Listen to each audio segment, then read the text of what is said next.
Flight planning is an important activity of every pilot. A critical element is careful consideration of the airplane performance capabilities for the airports used for takeoff and landing. This is especially true for the takeoff, since the airplane is often near its performance limiting weight. Every pilot is aware that the length of runway available for takeoff significantly influences the maximum allowable takeoff weight. But what lies beyond the runway may be of equal significance. Planning for takeoff obstacle clearance in transport category airplanes. Obstacle clearance is an important element in transport category airplane performance planning. This module will review the relevant certification rules, the operating rules, and FAA guidance for assessing takeoff obstacle clearance in transport category airplanes. Takeoff obstacle clearance planning often presents its greatest challenge at mountain airports.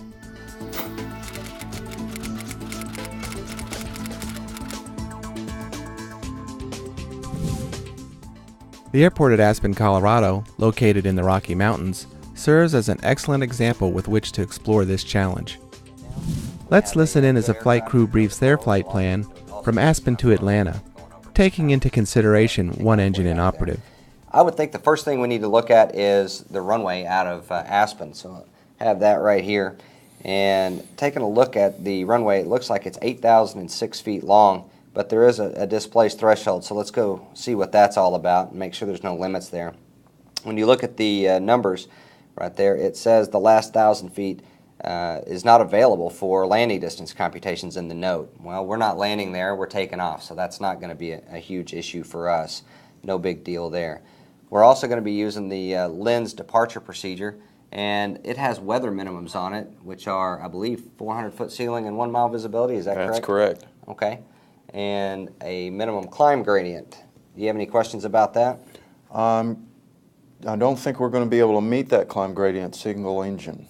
No, we won't. 2-engine, not much of a problem. We can look that up and verify it. But 2-engine, we can meet it. Single engine, we won't. So we're going to need another plan. This flight crew has accomplished a thorough review of the performance challenges affecting their planned departure from Aspen.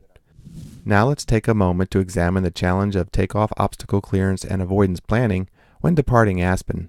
A review of the certification rules regarding the takeoff path is a good place to begin our discussion. The certification rules define a takeoff path or vertical profile that is used to establish both the takeoff climb limit weight and the takeoff flight path for determining the takeoff obstacle limit weight. The takeoff path is divided into a series of segments. Let's examine each of these segments in greater detail. The takeoff path begins from a standing start. The critical engine is failed at VEF and remains inoperative for the rest of the takeoff. The first segment begins at liftoff and continues until the landing gear is fully retracted. The airplane is accelerated in the air to V2 speed. During this segment, a turbine-powered airplane with 2 engines must be capable of achieving a positive climb gradient in still air with 1 engine inoperative and without the benefit of ground effect. Additional climb performance is required for airplanes with more than 2 engines. The second segment begins once the landing gear is fully retracted. The airplane must once again demonstrate a minimum climb gradient in still air with 1 engine inoperative.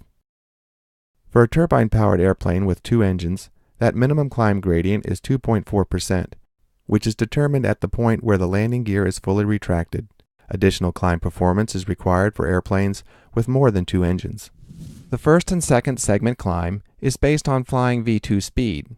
However, it is important to understand the significance of this speed.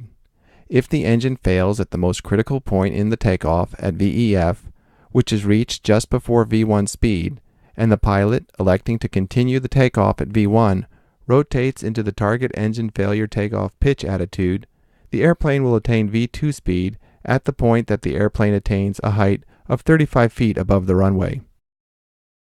If the engine failure occurs above V1, many AFM procedures recommend rotating to the same target pitch attitude. As a result, the speed obtained at 35 feet will be higher than V2. These procedures recommend maintaining this higher speed up to a maximum of V2 plus 10 to V2 plus 20 knots, when such an increase does not affect climb performance. The second segment must continue to a minimum height of 400 feet above the runway surface. No changes are allowed to the airplane's configuration or thrust while maintaining a speed not less than V2. The climb gradient during the second segment will gradually diminish due to thrust decrease resulting from increasing true airspeed and reduced air density as the airplane gains height.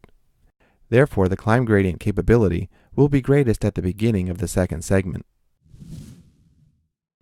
Once the airplane has achieved at least 400 feet above the runway surface, the transition segment may begin. During this level flight segment, the airplane is accelerated to flap and slat retraction speed, and then to the final takeoff airspeed.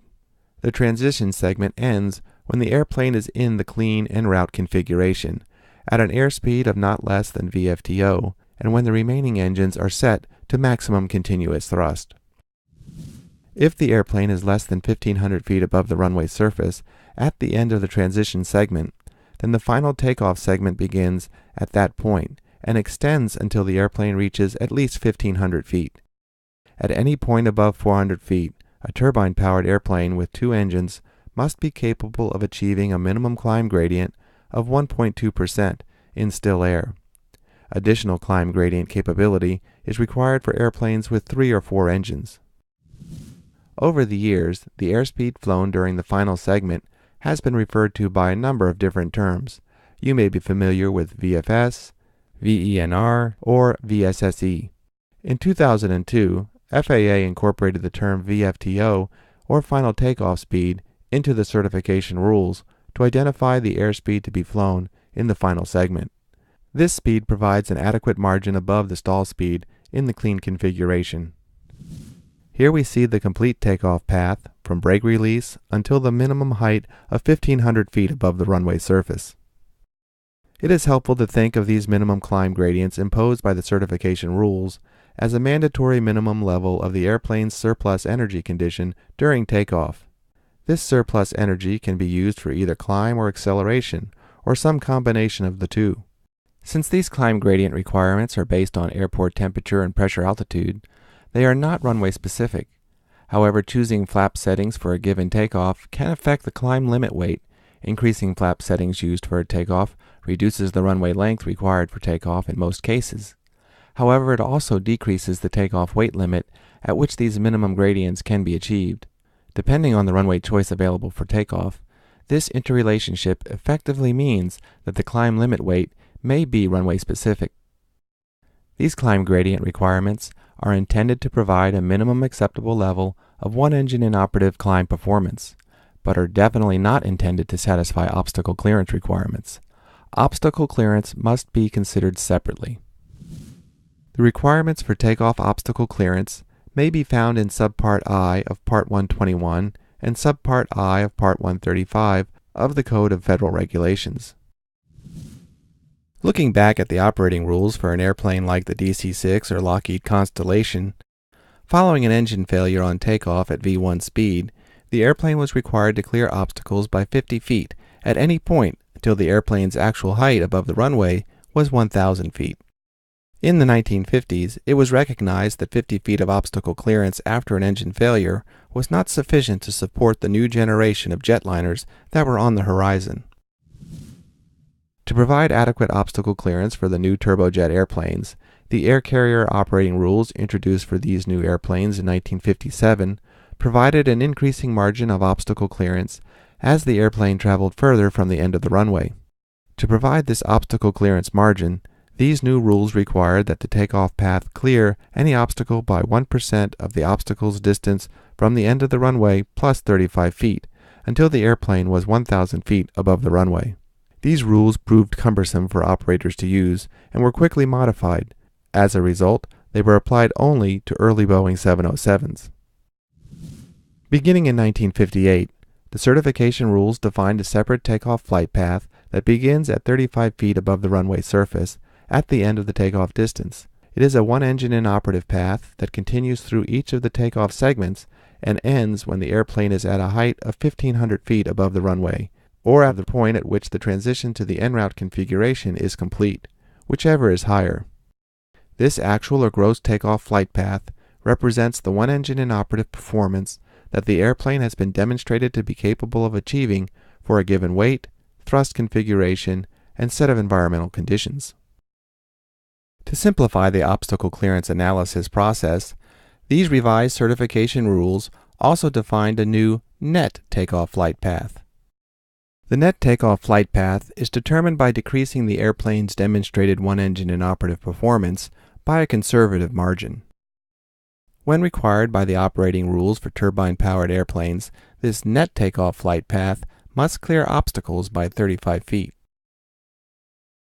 For four-engine airplanes, the net takeoff flight path is defined by reducing the gross climb path by 1%, thus retaining the original 1% obstacle clearance margin required by the previous operating rules for the Boeing 707. For the level acceleration and flap retraction segment, the 1% regulatory gradient reduction is converted to an equivalent reduction in acceleration, resulting in a net third segment that is longer than the gross third segment distance. For three-engine jet airplanes, the regulatory gradient and acceleration reduction defining the net takeoff flight path is 0.9%. For two-engine jet airplanes, the regulatory gradient and acceleration reduction is 0.8%. Clearing an obstacle by 35 feet doesn't sound like much of a safety margin, but remember that the net takeoff flight path is defined as the actual flight path, often referred to as the gross path, minus the prescribed reduction in performance. The intent of defining obstacle clearance in terms of net performance is to provide a reasonable safety margin should the airplane's climb performance following an engine failure be less than predicted. These differences are due to the operational variations that can reasonably be expected in gross weight, thrust, airplane drag, pilot technique, wind effects, and so on. However, except during the level flight segment, there will be an increasing margin of obstacle clearance between the actual takeoff flight path following an engine failure and the net takeoff flight path used to assess the required obstacle clearance. For example, if a two-engine airplane is 10,000 feet beyond the start of the takeoff flight path at 35 feet during the second segment climb, the difference between the gross height and the net height will be 0.8% of 10,000 feet, or 80 feet.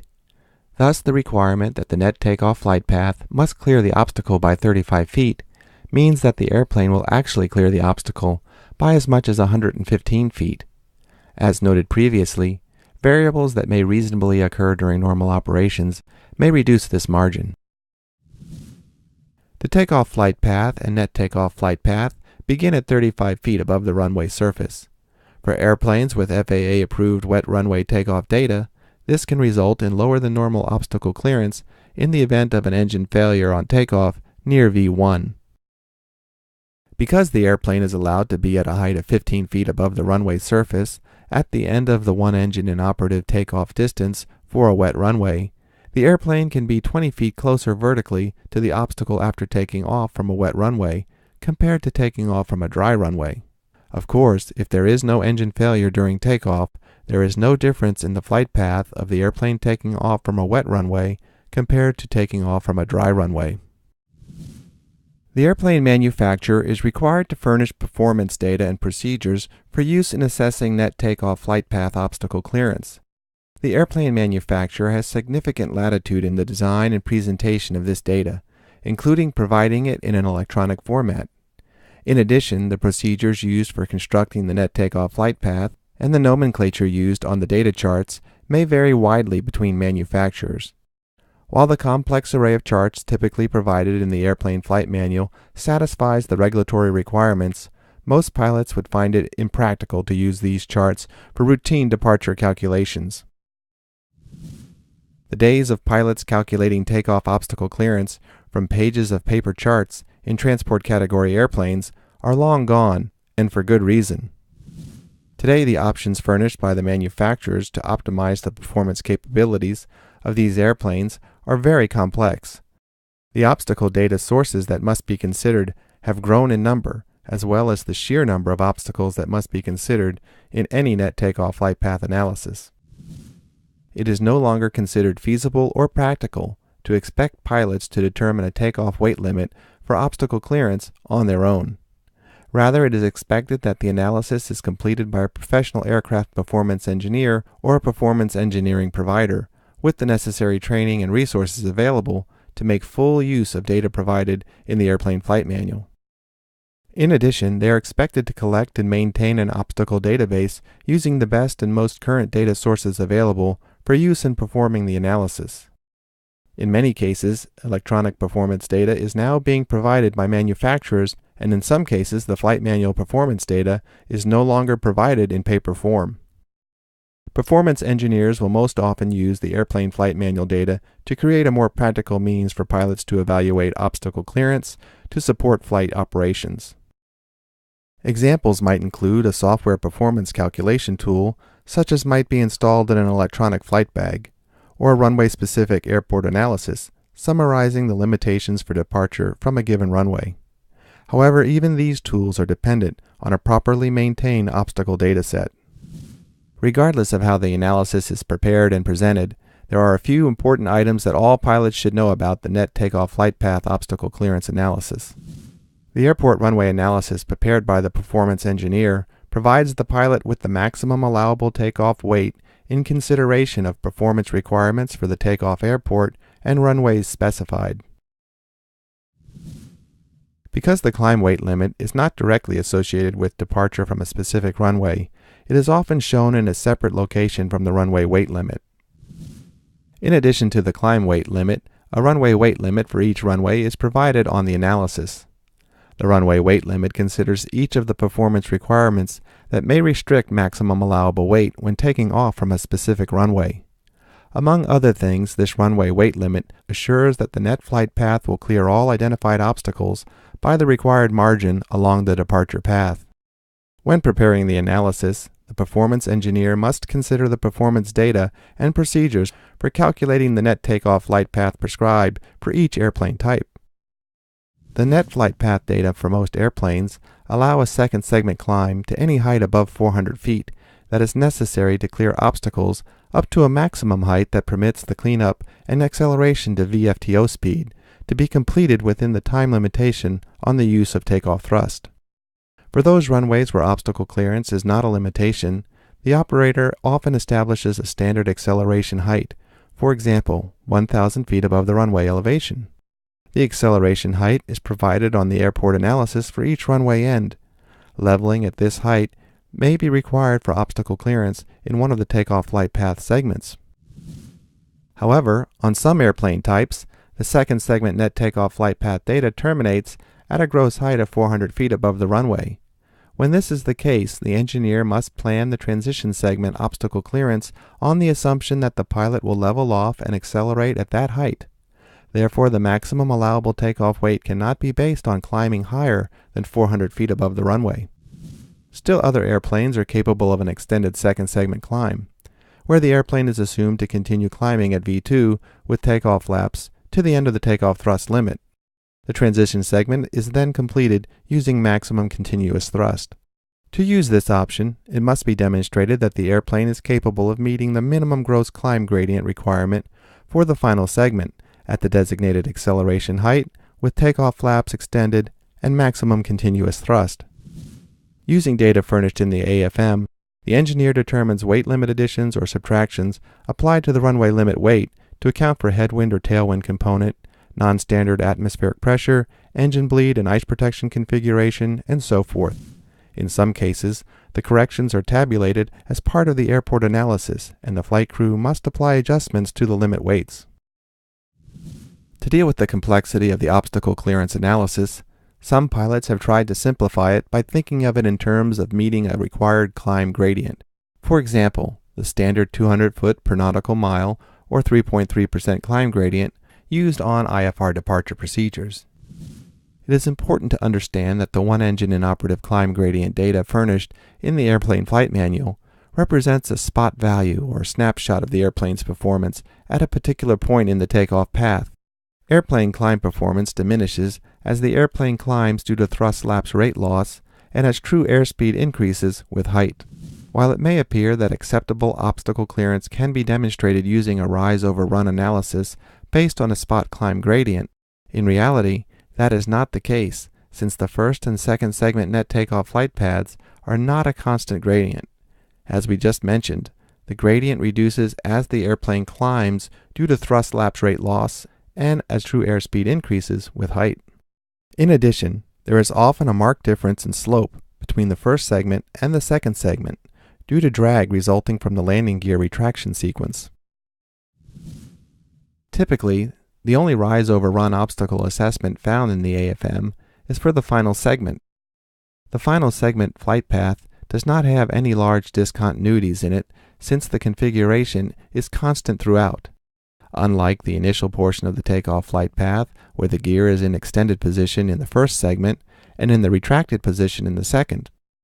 The combination of these factors make it possible for determining a conservative gradient based on the distance to the obstacle for use in a rise over run obstacle analysis from the end of the transition segment through to the end of the final segment.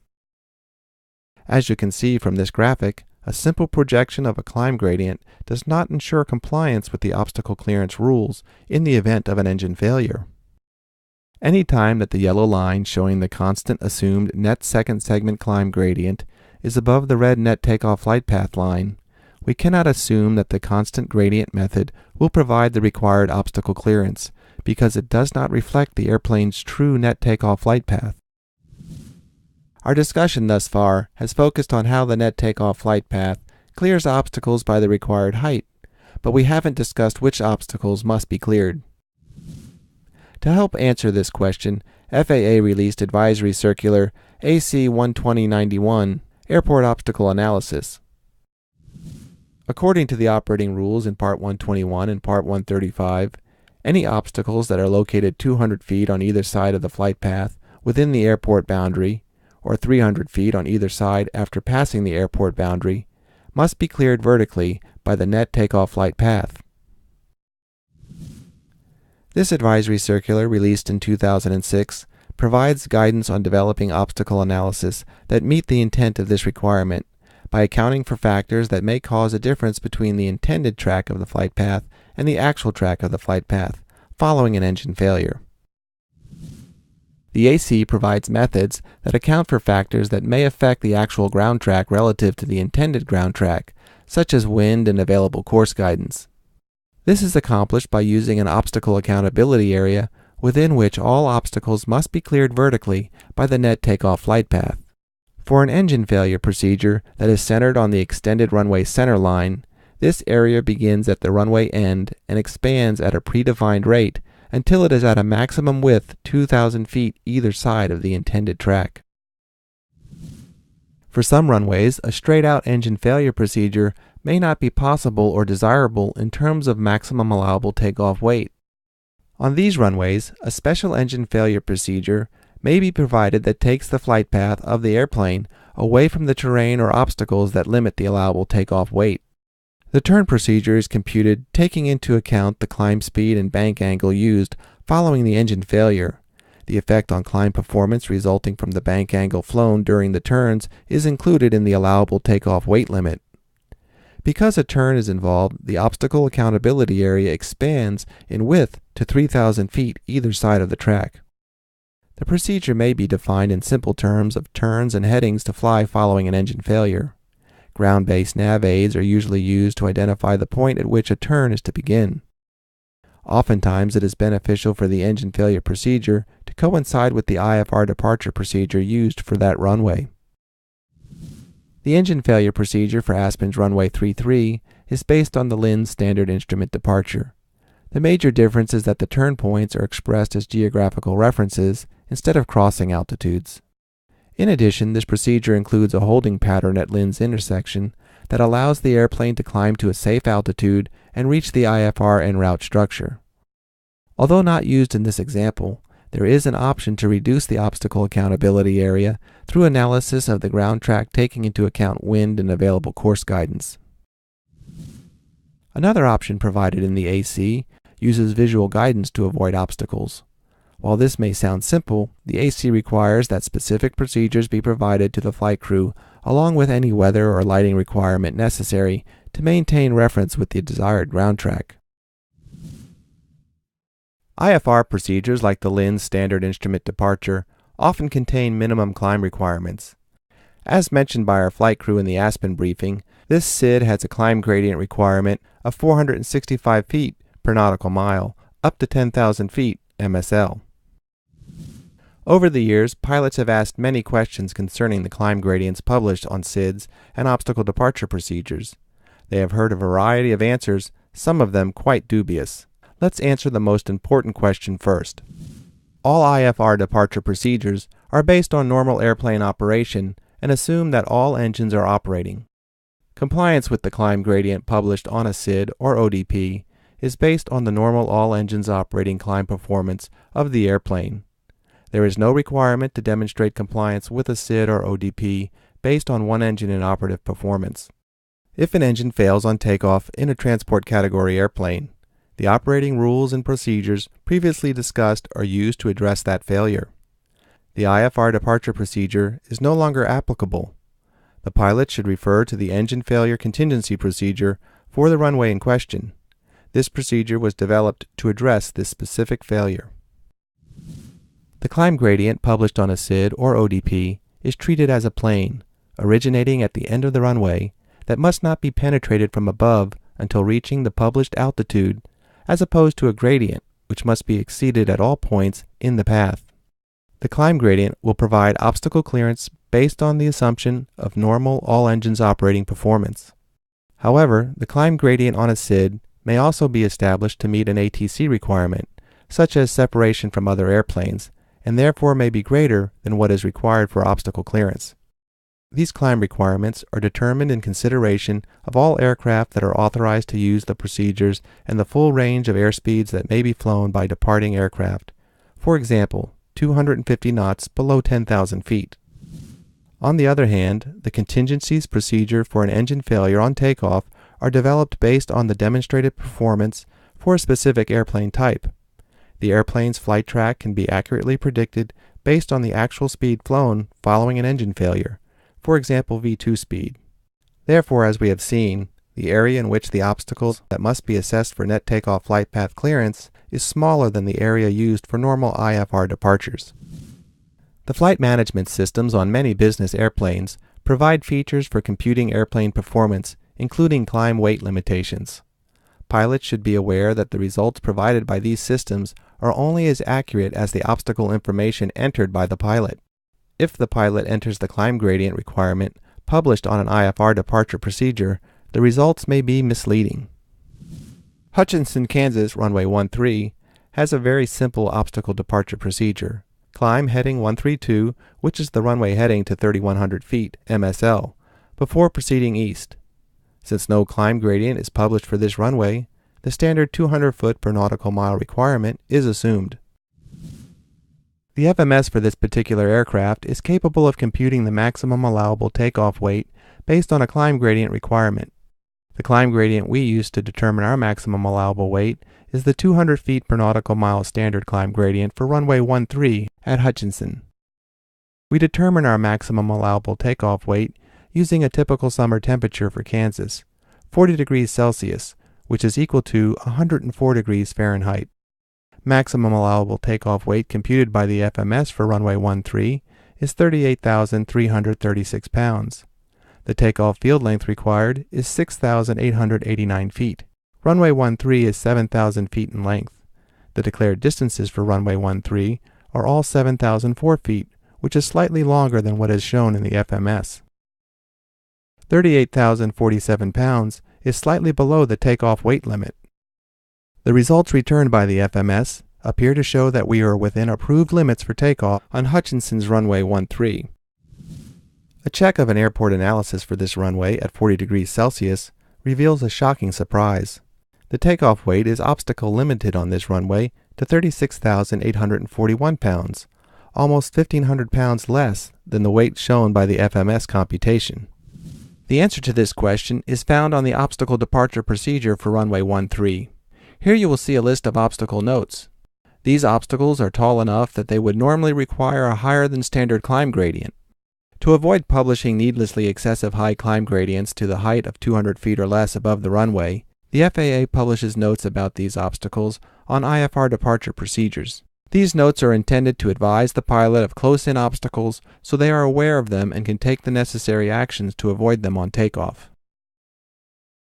While these obstacles may not be a significant factor with all engines operating, when required by the operating rules, the airplane's takeoff weight must ensure that these obstacles are cleared vertically by the prescribed amount should the engine fail during takeoff.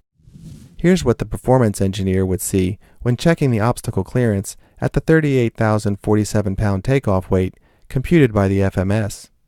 The engineer would see that the net takeoff flight path does not clear the obstacle by the required 35 feet and that a steeper net takeoff flight path is required. Here is how it might look to the pilot. Not only does the net takeoff flight path not clear the obstacle by the required amount, the obstacle is very close, less than 35 feet from the predicted actual one-engine inoperative flight path of the airplane. Hutchinson, Kansas is not an isolated example. A review of the obstacle notes on many IFR departure procedures reveal that the presence of low, close-in obstacles can be a significant limitation on takeoff weight.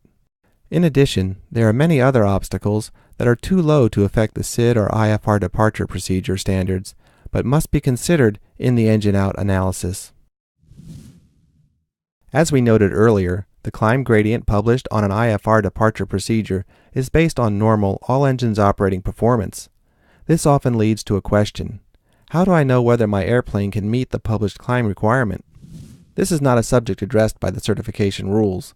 Therefore, all engines operating takeoff climb performance data is not furnished in the FAA-approved airplane flight manual. As we have seen, there is a requirement to furnish one-engine inoperative climb performance data in the AFM, but using this data to show compliance with a climb requirement published on the IFR departure procedure is not required by any operating regulation. Some manufacturers may provide supplementary all-engine climb performance data, but if that data is not available, pilots should use their knowledge of the airplane's normal performance capabilities to determine whether they can comply with this climb gradient on a particular takeoff. To aid the pilot with this determination, the U.S. Government Terminal Procedures publication contains a chart that converts the required climb gradient into a corresponding rate of climb value that the pilot can reference during the departure. On Jepeson's charts, this information is published on the procedure chart. The question of what action a pilot should consider or take when the engine failure procedure differs from the IFR departure procedure is worth addressing. At terrain-challenging airports like Aspen, the engine failure procedure typically conforms to the IFR departure procedure for the takeoff runway. However, modifications may be necessary to identify the start of any turns using precise geographical references instead of the altitude crossings that are frequently used on SIDs and ODPs. If it is not already available, it may be appropriate for the operator to request an engine failure procedure that does align to the SID or ODP to the extent necessary for the airplane to reach the IFR en route environment. As we saw at Aspen, this may involve the use of a conveniently located holding pattern. However, some additional pre-departure planning may be required when the engine failure procedure maintains a straight-out track, or if the engine failure procedure differs significantly from the IFR departure procedure. When taking off from runway 9, the San Diego-Lindsay SID turns left to a 275-degree heading after passing 4,000 feet. However, the engine failure procedure for this runway calls for a right turn to a 180-degree heading after passing the ISAN 4.0 DME. In this example, if the engine fails prior to reaching 4,000 feet, the pilot is still able to follow the engine failure procedure. On the other hand, if the engine fails after attaining 4,000 feet and in the left turn, the engine failure procedure is no longer applicable. At this point, though, the airplane is above the immediate surrounding terrain. The pilot has any number of good options available. However, it might be wise to think about these options as part of your pre-departure planning. Here are some strategies you may consider applying when the IFR departure differs from the engine failure procedure, or when you expect ATC to provide vectors after takeoff. First, climb as rapidly as practical to 1,500 feet above the airport elevation. Doing so with all engines operating gains altitude quickly close to the airport, mitigating the effects of an engine failure later in the departure. If the engine fails on takeoff at V1, fly the engine failure procedure. If the engine fails during the initial climb out, fly the engine failure procedure if you are still closely aligned with its track. If the engine fails at this point, the SID or other instructions assigned by the ATC are no longer applicable. When time permits and the airplane is under control, advise ATC of your intentions. Controllers are trained that the pilot of a transport category airplane will utilize a contingency procedure in the event of an engine failure. If the engine fails after the airplane has turned away from the engine failure procedures track, the option of turning back to rejoin the procedure does not necessarily guarantee obstacle clearance. This is where the altitude gained in the initial all engines operating climb is of greatest benefit and provides additional safety. Turn away from known obstacles. Use the terrain display of the TAWS or EGPWS to identify high terrain or obstacles along the current flight track. Use the peaks mode, if available, to identify the height of these obstacles and to assess the need for a turn. The approach chart will portray prominent obstacles, however pilots are cautioned that not all obstacles are shown on these charts. Finally, seek assistance from ATC.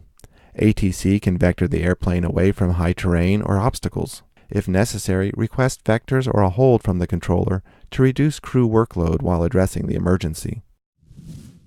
When taking off from an airport with limited ATC services or radar coverage, be familiar with the minimum safe altitudes or terminal arrival area altitudes for the approaches serving the airport, especially in the areas encompassing the takeoff and initial climb out.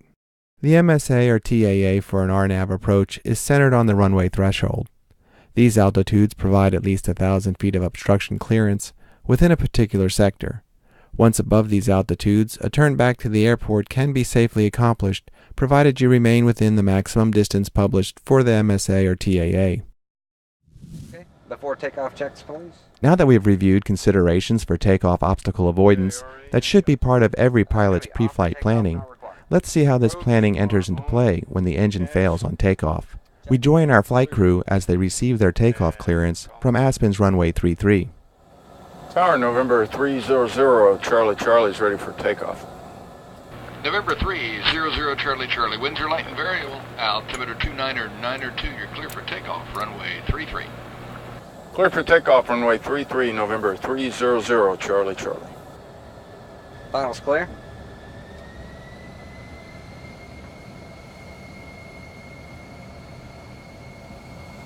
Clear on the right.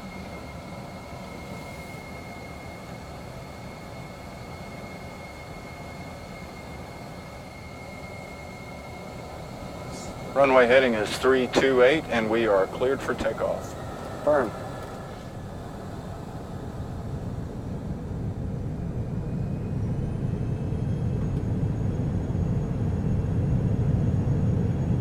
Takeoff power set. Airspeeds are live.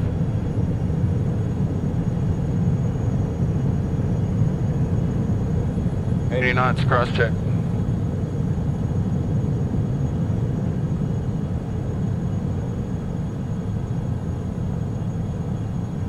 V1, rotate.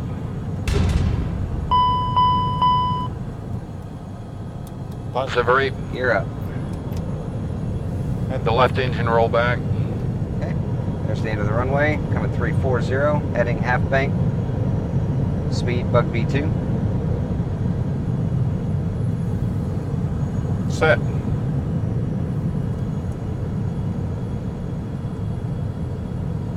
Looking for 10.3 miles. Copy that. November 300, Charlie Charlie, contact departure 123.8. Have a good day. November 300, Charlie Charlie. Switch. And when you get over there, go ahead and declare an emergency. Departure November 300, Charlie Charlie is with you, declaring an emergency. 5 souls on board, 3.5 hours of fuel. We've had an engine failure. We're flying the lens departure procedure. We'll be holding at lens on the 244 with left-hand turns. Roger, November 300, Charlie Charlie. This is departure. We acknowledge your emergency. Report entering the hold at lens. We'll report entering the hold November 300, Charlie Charlie. There's 10.3. I'm in the turn to 270. All right, we're looking for an acceleration height of 9,330. If you would help me watch for that. Will do. Passing 9330. Accelerating 170. Apps available. Would you like the engine failure checklist? Engine failure after V1, affirmative. Engine failure procedure above V1. Rotated VR, pitch attitude adjust is required to achieve V2. Landing gear up after a positive rate of climb. Climb at V2 until clear of obstacles, then accelerate to V2 plus 15. Flaps retract. Then climb at en route speed. That's where we are right now. And I have the engine shutdown in-flight procedure. Go ahead. Thrust lever. Confirmed? Left Change. engine run switch off. Confirm. Confirmed. Rudder trim as required. Electrical load reduce. Bleed switch off. Cross flow open. Anti-ice off. Monitor fuel balance. Cross flow is required. Transponder goes to TA only.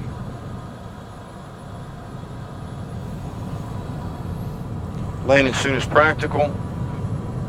Next is the engine air start procedure or the single engine landing procedure. Your choice.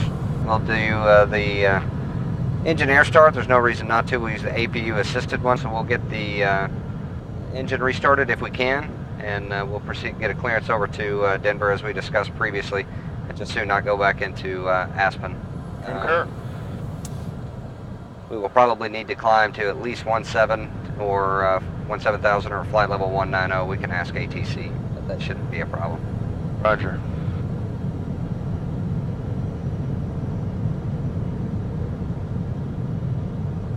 And if you want to tell him we're crossing Lens, entering the hole. Approach November 300 Charlie Charlie's entering the hold. We're going to run a checklist and then proceed to Denver. We'll advise when we're ready. Roger 300 Charlie Charlie. We mark your time entering the hold. Let us know how you wish to proceed.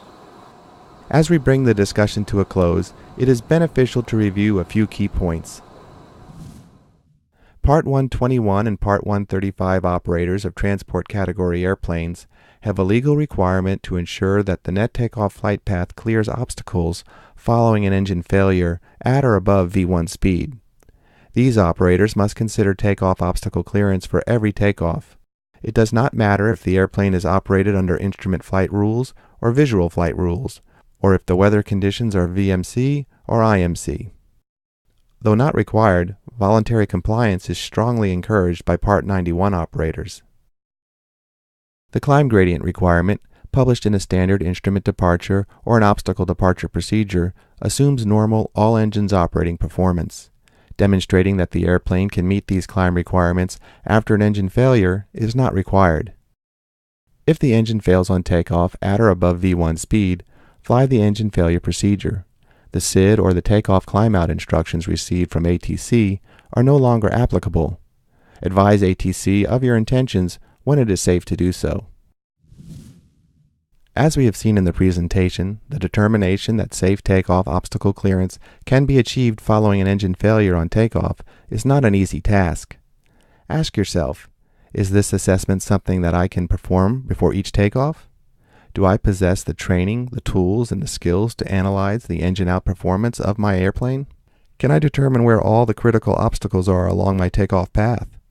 Can I calculate a takeoff weight that will clear these? An engine failure is an extremely rare event with today's modern engines. In fact, many pilots will never experience an engine failure during their career. However, a study of accidents and incidents occurring between 1959 and 1996 involving engine thrust problems, including engine failure, found that over 70% of these events occur in the takeoff and climb phase of flight. If you should be one of the unfortunate few who experiences an engine failure on takeoff, will you be prepared? Will your airplane have the necessary performance to clear the trees, buildings, cell towers, and the terrain beyond the end of the runway? Performance planning is key if a pilot is to meet these challenges.